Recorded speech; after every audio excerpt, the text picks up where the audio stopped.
My dad believed my brother's lies for years, but the night he threw me into a blizzard bleeding everything finally broke open Reddit stories. I was 13, half frozen in the Michigan dark while he locked the door behind me like I wasn't his child. That was the night the truth about my family finally tore itself out into the open, and nothing stayed hidden after that. Hey, I'm Hunter. 18 now. But the night everything snapped open and the truth about my family detonated, I was 13, bleeding onto a kitchen floor while a Michigan blizzard screamed outside. But let me rewind a bit before we get to the part where my dad literally threw me into a storm like a bag of garbage he was done with. From the outside, we looked normal enough. Dad owned a body shop, small place, but he bragged about it like it funded NASA. Smelled like paint thinner, anger, and cheap coffee. Mom did bookkeeping, kept the bills paid, kept the peace, kept the house from collapsing under the weight of Dad's moods. And then there was Damon, 17, charismatic, golden child, liar extraordinaire. The type of kid who could break a window, hand you the rock, and Dad would thank him for being honest about it. It wasn't always like that. When I was little, Damon and I were just brothers. Bikes, slushies, video games until someone yelled at us for being too loud. Normal. But as he got older, he discovered he had a superpower. Lie. Point at me. Get believed. Walk away clean. It started small, missing cash, a dent in the truck, a broken lamp. Every time. I saw Hunter do it. Every time, Dad believed him. I learned to take the hit silently. Trying to defend myself just made Dad angrier. He'd grab the back of my neck, shove me into walls, get in my face, and yell until spit hit my cheeks. Mom would pull him back, but she never stopped him. Not really. Not enough. By 13, I had a notebook with 42 documented lies Damon pinned on me.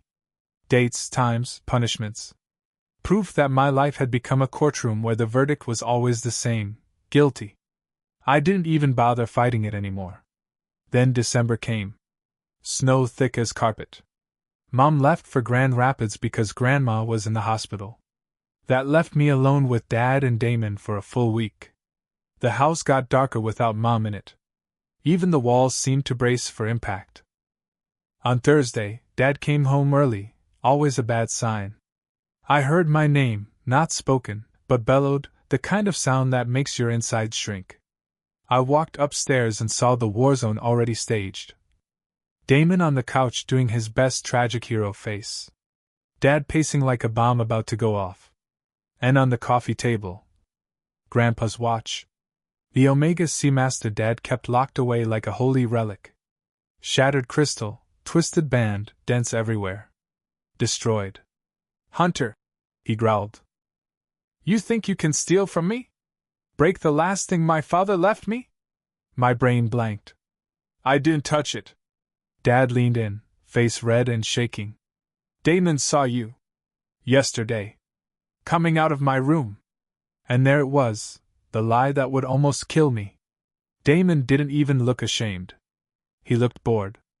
I tried to explain. I'd been in the basement all yesterday, practicing drums. Dad didn't hear a word. He grabbed my arm, squeezed hard enough to bruise, and shoved me toward the stairs. Upstairs. Now. Before I decide what to do with you.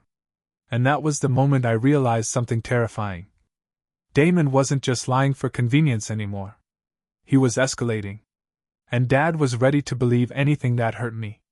I didn't know it yet, but the next 48 hours would break the entire family in half, and my mother would return just in time to burn the other half to the ground. I barely slept that Thursday night. I lay on my bed staring at the ceiling, ribs aching from where Dad shoved me, trying to piece together how Damon had even gotten the watch. Dad kept it in a locked box in his closet. Key on his keyring.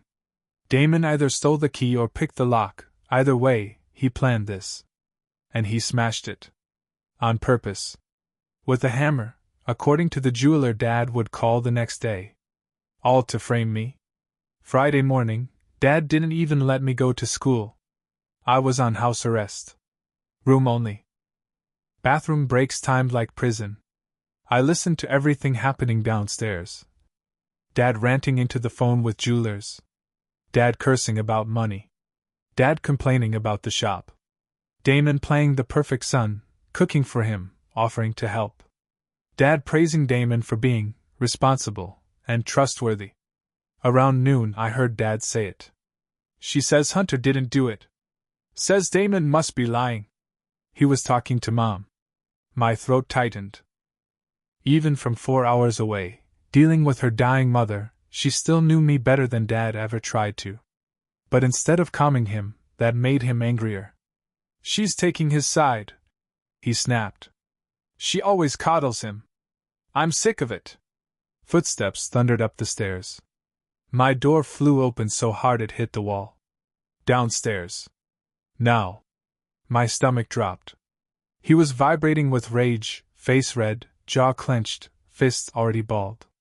Damon stood behind him, arms crossed, playing the helpless bystander. When I reached the kitchen, Dad pointed at the smashed watch like it was a corpse. You're paying me back every cent, he said. Every dollar you ever earn until this debt is gone. I didn't touch it. Wrong answer. He grabbed my shirt collar and slammed me into the refrigerator so hard my teeth clicked. My ears rang. Before I could inhale, he hit me, open palm across the face. Hard enough my vision went white. Then he switched to fists. Ribs. Stomach. Shoulder. Face. Every hit shook something loose inside me. My legs buckled. I curled up, tried to protect myself, but he yanked me up by my hair and threw me into the cabinets. I remember the sound. I remember the floor bouncing under me. I remember Damon's eyes, wide but excited. I remember the taste of blood. At some point my body just gave up. Stopped fighting. Went limp. That didn't stop him. He hit me again. And again. And again. Then finally. Get out. I blinked through swelling eyes. What? Out of my house. Now. Before I kill you. He opened the front door. A wall of snow blew inside. You wanted to destroy something of mine? Fine. Now you're gone. It's a blizzard. Should have thought of that before you stole from me. He shoved me out into the snow and slammed the door while I was still trying to stay upright. The wind hit like knives. Snow was already past my ankles. Temperature felt like it was below zero. I stood there shaking, frozen, bleeding, ribs screaming, waiting for the door to open again. It didn't. The deadbolt clicked. And that was the moment it truly sank in. My father had just tried to abandon me in a blizzard. Over a lie. His favorite son's lie. I couldn't stay there. I couldn't go back. So I looked down the street, vision blurry, breath burning, and picked the only direction that led to life. Leo's house. 8 blocks away. 8 blocks in a Michigan whiteout with cracked ribs and no hat. I took the first step. Then the second. And I kept walking. Because if I stopped, I'd die. And if I died, Damon would win. By block 4, I couldn't feel my fingers. By block 5, I couldn't feel anything except the stabbing pain in my ribs every time I inhaled. Snow plastered my eyelashes. The wind kept shoving me sideways like it wanted me to stay down. Somewhere between block 6 and 7, I genuinely thought. Maybe dying wouldn't be the worst thing. It was quiet. Cold. Almost peaceful. Like sleep. But then I pictured Damon's face. Smirking. Victorious. Telling everyone I ran away or couldn't handle the consequences. No. Not like this. I forced myself upright and kept going. Leo's house appeared through the snow like a blurry, glowing square in the distance. My legs didn't so much walk as collapse forward repeatedly until I hit the front steps. I banged on the door with numb fists. Bang. Bang. Bang. The door jerked open. Leo's dad, Carl, filled the doorway. Big guy. Construction worker. Hands like cinder blocks. His eyes widened. Jesus Christ, Hunter! Next thing I knew, I was inside, boots kicked off, wrapped in a blanket, the room spinning while someone yelled for towels. Leo's mom crouched in front of me. Honey, who did this? I opened my mouth, but the words felt stuck in my cracked ribs. Dad, I finally rasped. He threw me out. Carl's face changed. Not shock. Not confusion. Something colder. He stood up so fast his chair tipped. I'm calling the police. No, please. Yes, he said firmly. This ends tonight. He made the call. I half listened from the couch. Yes, this is an emergency. 13-year-old boy. Assault. Visible injuries. Father is the aggressor. Yes, we have him here. Yes, he's safe. Safe. First time anyone had said that word about me in years. When the police arrived, the female officer knelt beside me gently, like touching a wounded animal. Hunter, sweetheart, can you tell me what happened? So I did. Everything. The lies. The watch. The beating. The snow. Her jaw tightened with each detail. Then came the question. Has he done this before? Not like this. Not this extreme. But enough. So I nodded. She wrote something in her notebook that made the male officer curse under his breath. Leo's mom took pictures of my injuries while the officers spoke with Carl. They asked if I had somewhere safe to stay. Carl answered before I could. He stays with us tonight. And tomorrow. And as long as he needs. The police left. The house got quiet again. Leo sat next to me on the couch. Didn't say anything. Just handed me a controller. Wanna play? He asked softly. I nodded. It was the first normal thing that had happened all day. But the real earthquake hit the next afternoon. Mom drove home in a storm she should never have been driving in. She walked through Leo's front door still wearing her coat, eyes wild, hair unbrushed, hands shaking. She saw me. Her face broke. Oh my God, Hunter, baby, look at you, what did he do to you? She knelt and cupped my swollen cheek with trembling fingers. Not scared. Not hesitant. Then she stood up slowly. And I swear the temperature in the room dropped 10 degrees. She reached into her purse, pulled out her phone, and said, I am calling a lawyer. I am calling CPS. I am calling the police department. And when I'm done... She looked toward the direction of our house, voice low, steady, lethal.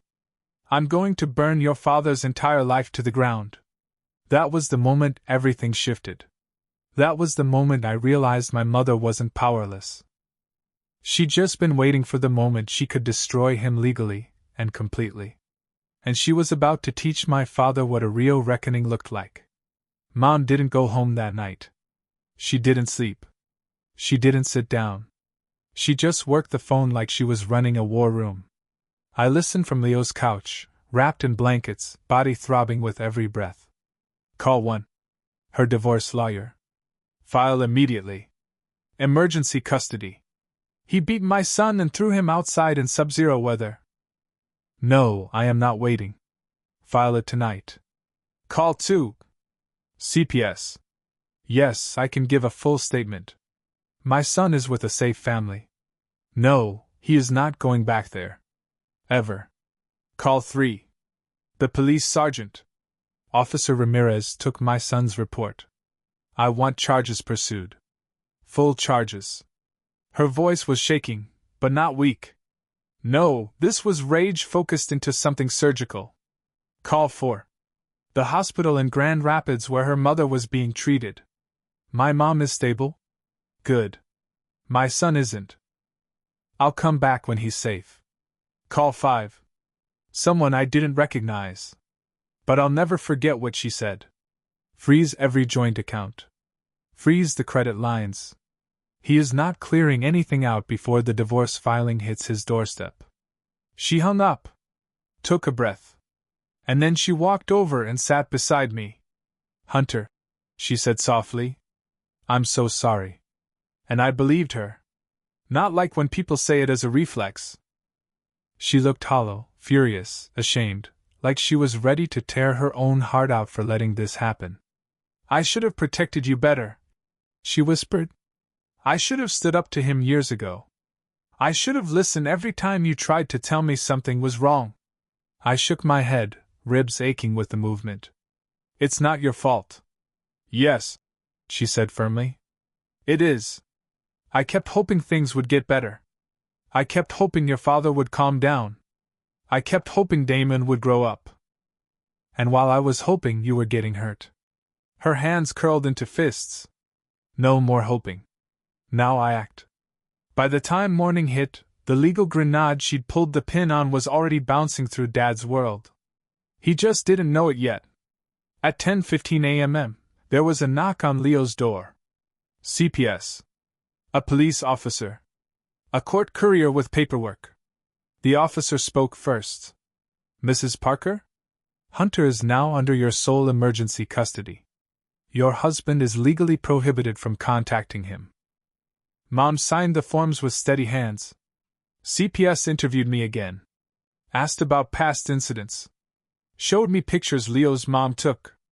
Documented every bruise, every rib flare, every sign of trauma. Then the courier handed my mother a thick envelope. Temporary restraining order. Effective immediately. Mom thanked him, closed the door quietly, and exhaled. He's going to lose his mind, she said calmly. Good. Then around noon, while she was helping me pack my few things into a duffel bag, Dad finally figured out something was happening. My phone, still cracked from being slammed earlier, buzzed again and again. Dad? Where are you? Get home now. We need to talk. Hunter, this is your last chance. If you do not come back, I swear. Mom took the phone from my hand, blocked the number, and set it face down. He's not your problem anymore, she said. He's mine. And I'm going to bury him in paperwork until he begs for mercy. That scared me a little. But mostly, it felt like breathing clean air for the first time in years. She moved us into a hotel for a few nights, clean room, warm blankets, no yelling, no slamming doors. No Damon. The next morning, she let me pick breakfast from room service. Pancakes. Bacon. Hot chocolate. I hadn't tasted anything that good in a long time. While I ate, Mom sat at the little hotel desk with her laptop open, talking to her lawyer again. Yes, file for full custody. Yes, request supervised visitation only. Yes, file for exclusive right to the house. She paused. And yes, subpoena the school. I want Damon's disciplinary file and computer access logs. That boy has been lying for years. Time to see how deep it goes. That made me choke on my bacon a little. Mom didn't just want to save me. She wanted the truth. All of it. She wanted everyone exposed. And she wasn't stopping until the entire rotten structure my dad and Damon had built collapsed under its own weight. Mom wasn't exaggerating when she said she was going to dismantle everything. By Monday morning, Dad's entire world started collapsing like a rotten porch in slow motion. First hit. He tried calling me. Blocked. He tried calling Mom. Also blocked. So he called her sister, my aunt, and Mom answered that call just long enough to say, "Tell Dennis he is not to contact me or my son again unless he wants to go to jail." And she hung up. Second hit. He went to my school to demand answers. Too bad for him. CPS had already contacted the district. The office staff had been instructed not to let him near the building. He stormed in anyway. Security escorted him out. He threatened to sue. Security threatened to call the cops. He left. Third hit. He tried to withdraw money from the joint account. Frozen. He tried to transfer the truck title. Frozen. He tried to take his name off the house insurance. Frozen. Mom had legally sealed every financial exit he had within 48 hours. Leo told me later his dad said, "Your mom plays chess. Your dad plays checkers with missing pieces." But the fourth hit? That was the one that truly broke him. On Wednesday evening, a sheriff's deputy showed up at our hotel. "Ma'am, we served him the divorce papers and emergency custody order." He signed the affidavit acknowledging receipt. Then the deputy added deadpan, "He didn't take it well." Mom's eyebrow twitched, the closest she ever got to a smile back then. But she didn't react. She just said, "Good." Even though my ribs still hurt when I breathed, I couldn't deny the strange warmth blooming in my chest. Someone was fighting for me. Not just out of obligation. Out of absolute conviction. Mom went full tactical. She told me, "We're finding you a new school. Somewhere Damon can't touch you." I nodded. "Okay. And you're getting counseling. Real counseling. Not the church nonsense your father wanted. Okay. And you're never stepping foot in that house again unless I say it's safe. Okay." She gave me a long look. "You don't have to be brave right now." My throat tightened. I didn't know how to respond. It didn't matter. She pulled me gently into her arms. "Hunter, you survived something no child should ever go through. But you're not alone anymore. I'm here. For real this time." I nodded into her shoulder, trying not to cry. Then Friday morning came. And everything went nuclear. A voicemail from Ruth, her lawyer. "We received something from the school district. You're going to want to come in." We drove to Ruth's office. She had a stack of documents on the table. I mean a stack. A literal binder full of pages. Ruth steepled her fingers. "It appears your son wasn't the only victim in that household." Mom frowned. "What do you mean?" Ruth slid the binder toward us. It was full of IT logs. Disciplinary notes. Classroom reports. Emails between teachers. All involving Damon. I felt my stomach twist. "What is all this?" Mom asked. Ruth looked at her with a steady, almost clinical gaze. "It's proof your older son has been manipulating systems, falsifying records, and exploiting staff for over a year." Mom stared, stunned. Ruth continued. "He didn't just lie about Hunter. He lied to everyone.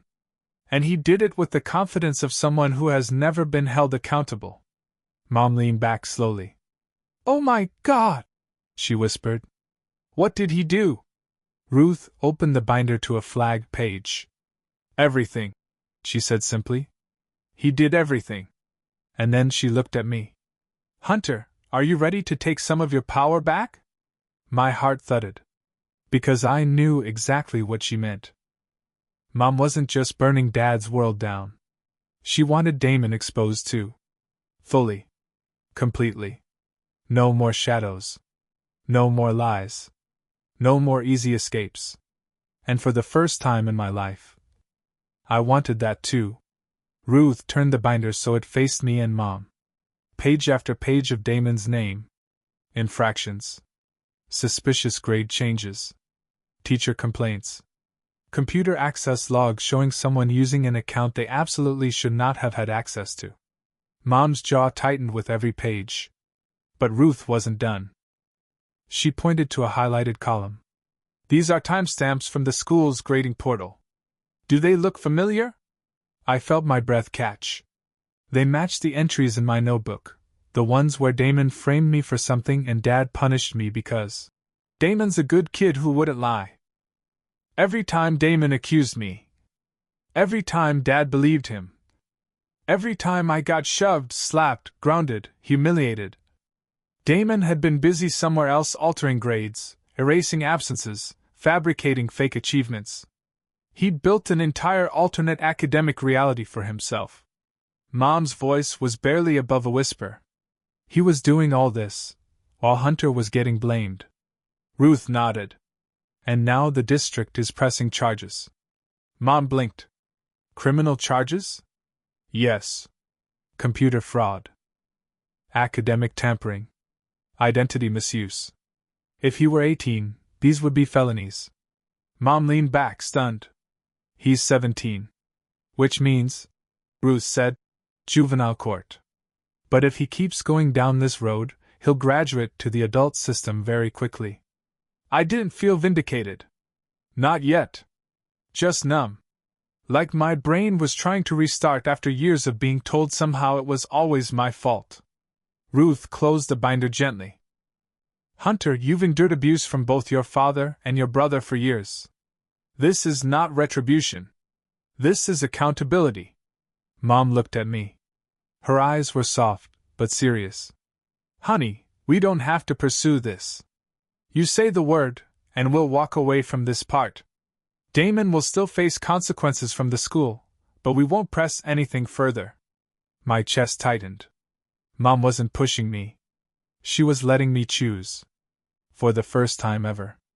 I swallowed. No, I said quietly. I'm not protecting him anymore. The room went still. Mom nodded once. Then we moved forward. And just like that, the decision was made. But fate wasn't done. Not even close. Because that evening, while Mom was ordering takeout for the hotel room, my phone lit up with a number I didn't recognize. For a moment, I thought maybe it was Leo. But when I answered, I heard breathing. Not heavy. Not angry. Just broken. Hunter? A voice said. Dad. My heart dropped into my stomach. I just need to talk to you, he said, voice uneven. Damon told me everything. My mouth went dry. Everything what? That he lied, Dad whispered. About the watch. About you. About everything for years. They showed me the evidence today. A long pause. I didn't know, he said. I swear to God, Hunter, I didn't know. He sounded small. Deflated. Like the world had finally shown him a mirror, and he didn't like what he saw. I'm so sorry, he choked out. I didn't mean to, I didn't think, I didn't know he. Mom snatched the phone out of my hand so fast she nearly took a finger with it. No, she said coldly. You don't get to apologize to him. Not after what you did. I know, he said. But please. I just want him to hear me. Once. Please. Mom's voice became steel. You beat our child unconscious. You threw him outside in a blizzard. You believed every lie that monster fed you and you never once questioned it. You don't get access to him. Not now. Not ever. I'm begging you. Dad said. Please. No, Mom said. That word is going to save my son's life from now on. And you're going to hear it again and again until you understand. She ended the call. Blocked him. Turned the phone off. Then she sat beside me on the hotel bed. Are you okay? I nodded slowly. But inside? Something was unraveling. Some deep knot I'd been carrying for years. Dad believed Damon over me every time. Every lie. Every setup. Every accusation. He chose Damon. And Damon nearly got me killed. But now, with everything collapsing around him, Dad was suddenly seeing what it cost me. And for a second, just a second, I felt something I didn't expect. Not forgiveness. Not anger. Just grief. Grief for the dad I never had. Grief for the boy I had been. Grief for the years no one listened. Mom pulled me into a hug. You're safe now, she whispered. And he can't hurt you again. For the first time since all of this started, I believed her. But the storm wasn't over. Because Damon hadn't said a word yet. And when he finally did, everything exploded again. Damon finally broke his silence the next morning. Not with an apology. Not with remorse. But with rage. Mom and I were eating breakfast in the hotel lobby, just eggs, toast, nothing dramatic, when my phone lit up with a number I didn't recognize. I shouldn't have answered. But some part of me knew exactly who it was. I picked up. Damon didn't even wait for hello. You ruined my life.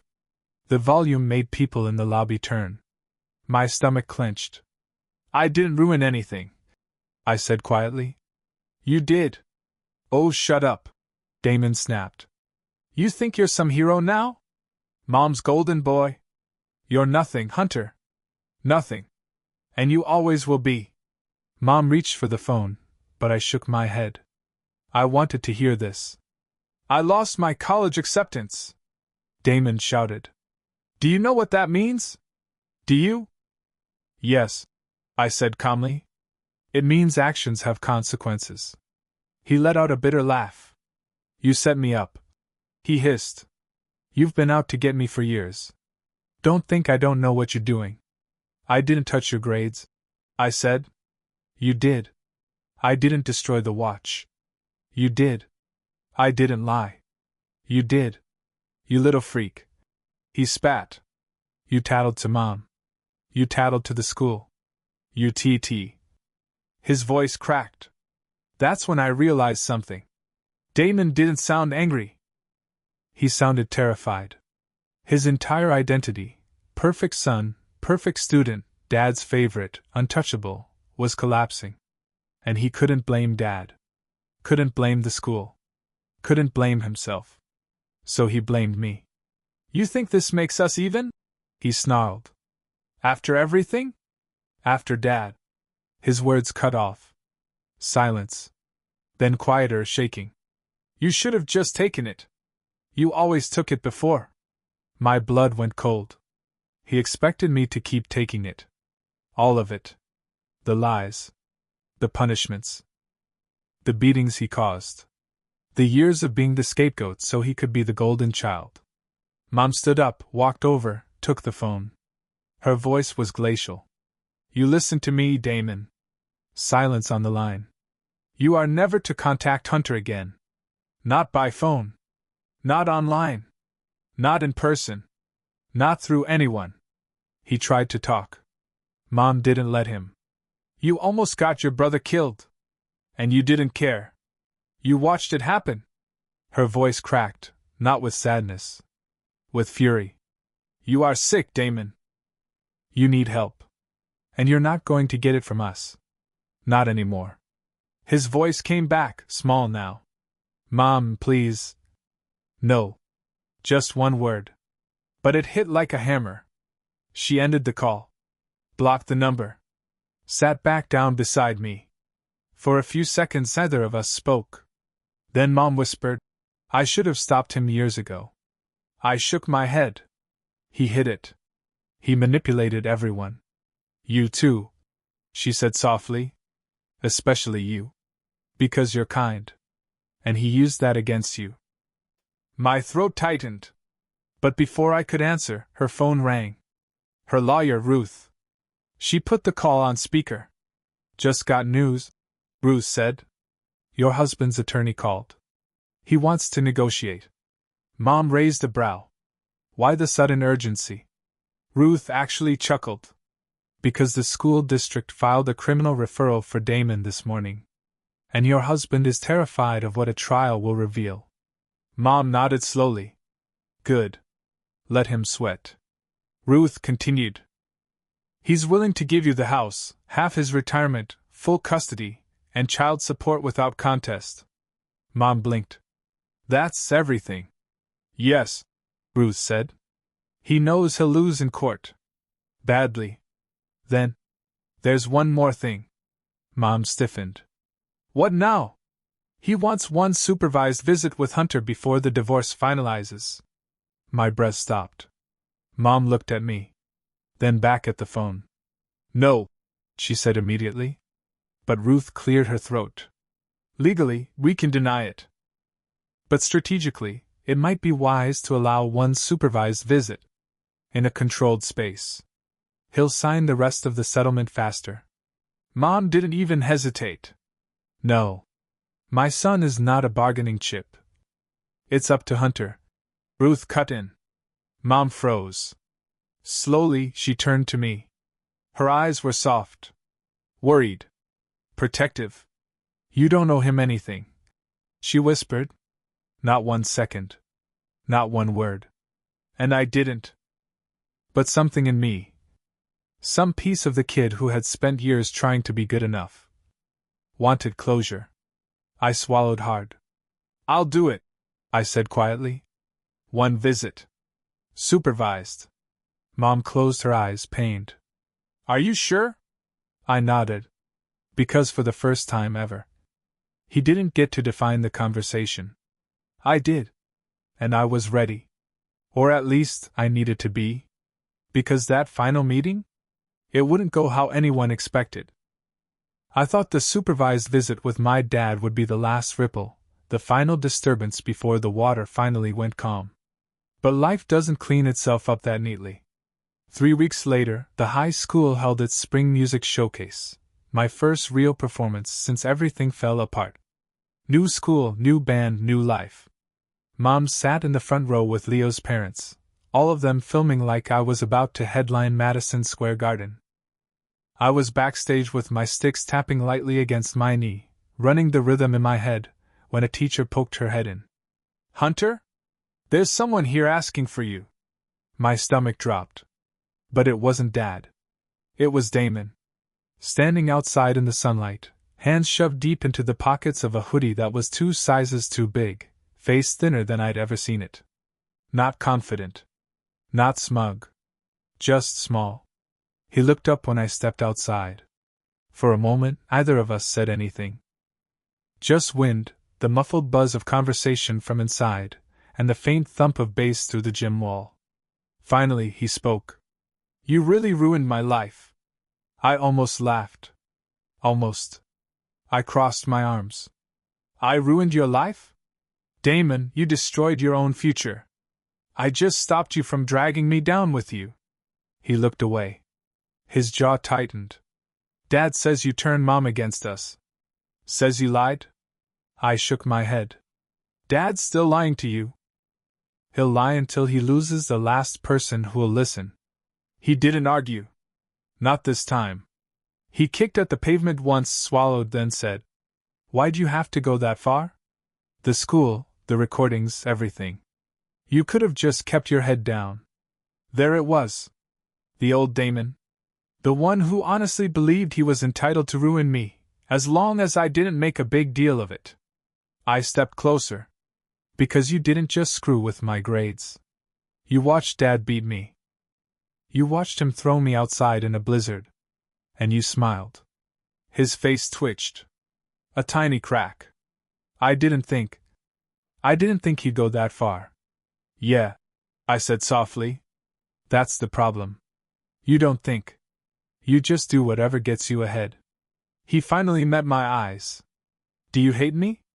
"Not anymore," I said. "I don't waste energy on people who don't exist in my life." He blinked. That one landed. Then he took a slow breath. "I'm trying to fix things. Dad wants me to help him with bills, but I'm thinking of moving out. Maybe starting over. Somewhere else." I nodded. "That's good." He hesitated. You think I can come back from all that?" "I don't know," I said honestly. "But you can start by being a better person than the one who left that house." For the first time in years, Damon didn't have a comeback. He just nodded once, turned, and walked away, hands still buried in that oversized hoodie. I watched him go, not with satisfaction, not with anger, but with a strange, quiet clarity. Some stories don't end with revenge. Some don't end with apologies. Some don't end at all. They just shift. The gym doors opened behind me. "Hunter!" Mom called. "We're up!" I stepped inside. My band was already on stage. My drum kit waited. Spotlights warmed the air. My sticks felt right in my hands. I took my seat, tapped the snare, looked into a crowd filled with people who actually cared about me. Then the conductor raised his hand. And for the first time in my life, I didn't feel like a background character. I felt like someone who survived. Someone who rebuilt. Someone who mattered. I lifted my sticks. And played. The performance lit something in me I didn't know I'd been missing. Not just pride, existence. For years, everything in my life had been about survival. Keeping my head down. Avoiding conflict. Enduring whatever Damon or Dad threw at me. But on that stage, under the warm lights, drumsticks in my hands, surrounded by people who actually wanted me there, I felt real. When the final cymbal crash faded, the crowd erupted. Mom stood first. Of course she did, clapping like the universe depended on it. Leo whistled loud enough to get glares from two grandmas. Even the conductor gave me a small nod of respect. That night, for the first time since everything happened, I didn't feel like the kid who got thrown out in a blizzard. I felt like someone with a future. And a week later, that future took its first real shape. I was in the new house's kitchen, making pancakes badly, when Mom called out. Mail came. She tossed an envelope onto the counter. University logo. My chest tightened. I tore it open. Then froze. Hunter? Mom stepped closer. What is it? I handed her the letter. She read the first line, gasped, and threw a hand over her mouth. You got in, she whispered. Full tuition scholarship. Oh my God, Hunter, you got in. I didn't realize I was crying until she pulled me into a hug. You earned this, she said fiercely. Nobody gave it to you. And nobody can take it away. That hit harder than she knew. Because the loudest lie Dad ever taught me was that I was less capable, less deserving, less important. It took 8 years, a blizzard, and one hell of a fight to finally unlearn that. But there was one last person I needed closure from. My grandmother, Dad's mom. The one whose watch Damon destroyed. The one Dad used as a weapon that night. The one person who deserved the truth. I asked Mom for her address. She hesitated. You sure? Yeah. I need to do this. Grandma lived 40 minutes away in a quiet neighborhood full of retirees who walked tiny dogs and waved at everyone. She opened the door slowly. 80 years old. Sharp eyes. Softer voice than I remembered. Hunter? Oh, sweetheart, you've gotten so tall. She pulled me inside before I could second-guess myself. We sat at her kitchen table, same floral tablecloth she'd had since I was 6. I told her everything. All of it. The lies. The beating. The blizzard. Damon's confession under oath. Dad's downfall. She didn't interrupt. Didn't argue. Didn't defend her son. When I finished, she wiped her eyes. I always knew Dennis was capable of cruelty, she said quietly, but I never imagined he would do that to his own child. She reached across the table, took my hand. Hunter, none of this was your fault. And nothing Damon did changes the fact that you survived something many grown men wouldn't. I nodded, throat tight. Then she said something that stuck with me. You broke the cycle. That's what matters. Before I left, she gave me something. A small box. Inside was her late husband's cufflink set, silver, engraved with initials I shared. I want these to go to someone who'll honor them, she said. Not destroy them. I hugged her. Hard. When I got home, Mom saw the box in my hand. You okay? She asked. Yeah, I said. And for the first time, it was true. She smiled softly. Good. Because we're not done building this new life. I smirked. What's next? More IKEA furniture? She laughed. Maybe. But first, celebration dinner. You pick. Leo chimed in from the living room. Dude, Olive Garden.